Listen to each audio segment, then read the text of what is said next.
The major question today regarding water is of two levels. The one is the fact that water, which is essential for life, is not accessible to billions of people. There are more than 1,500 million of people who have no access to water, to drinkable water. This is unacceptable. Suppose that you were not having access to water. This is impossible. And the second is that water is destroyed today. We have an economic system, production of agriculture, industrial activities, energy production, domestic use, leisure and tourist use of water, which is destructive of these resources, which is a common good. And the problem is that now these two problems are complicated by the fact that we are told that water will become more and more rare, more and more scarce in the future because of climatic change. Climatic change is supposed to have major consequences on water and then food. And our powerful people tell us that water will be reduced, accessibility to water, not only in terms of quantity, but especially in terms of quality, good water for human uses, will become more and more rare. And therefore we must give a value, an economic value, to this more and more rare resource.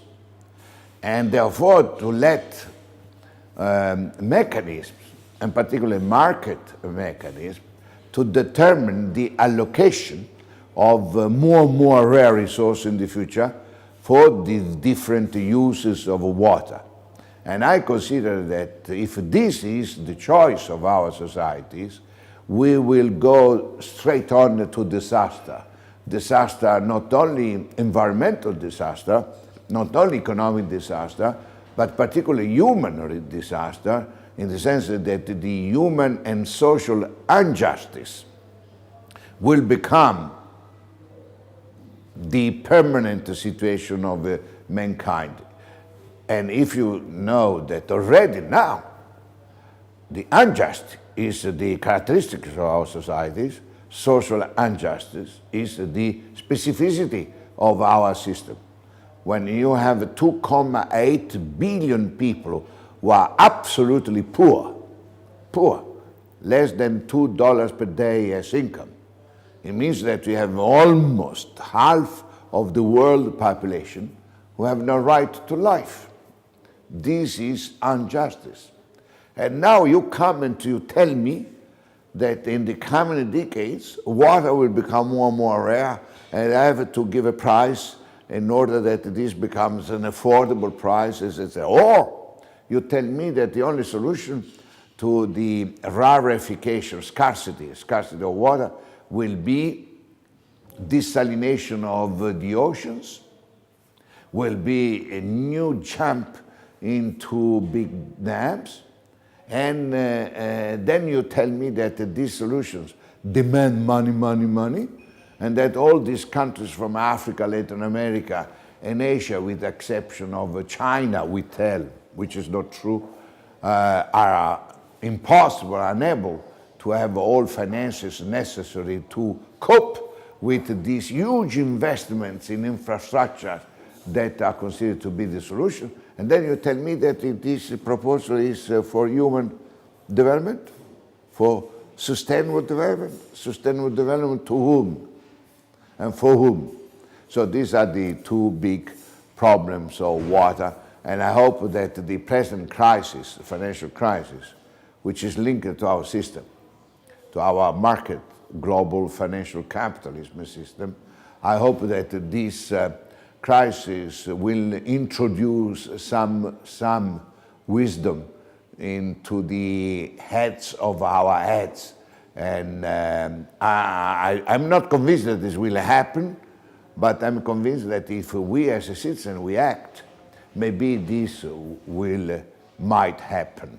And this is our duty as citizens to make this change into the way we consider water and the way we manage water become possible. And I am confident that the citizen sooner or later will acquire this citizenship wisdom and take the action in order to do that. The future is not the one which the dominant people are promising to the others. No? Public authorities have decided to abandon the responsibility in the field of public services. Our societies are dominated by political classes who have decided that they are no longer responsible, that they have to delegate to economic, monetary, financial mechanism the management of goods and services which are by nature public, and the commodification of all forms of life, commodification of land, commodification of forestry, commodification of air, commodification of water, commodification of the biotic capital, all the animal and vegetable species, shows that our public leaders, our political leaders, are convinced that the state is not the best subject to manage common wealth. And the second aspect of the management is that the public authorities and political elites are not taking action at supranational level, at the world level, at global level, despite the fact that they are always talking about globalization of everything, globalization of markets, globalization of finance, globalization of education, globalization of agriculture, globalization of development. And when you need to have a global political solution, global institutions, global political architecture, they don't do anything. And this is the big issue of management of any kind of essential vital resources like water, like forestry, like land, like energy. They always say that everything is global, complex, but they never do complex solutions and they never do global solutions in terms of a political action. When they come to action, they say, it's a national interest, it's national security, it's a national sovereignty, and this discrepancy between the rhetoric recognition of a global dimension of problems and solutions and the national-based interest and national-based security perspectives. And this is the major political democratic issue of today in managing natural resources like water and other resources which are essential for the humanity survival.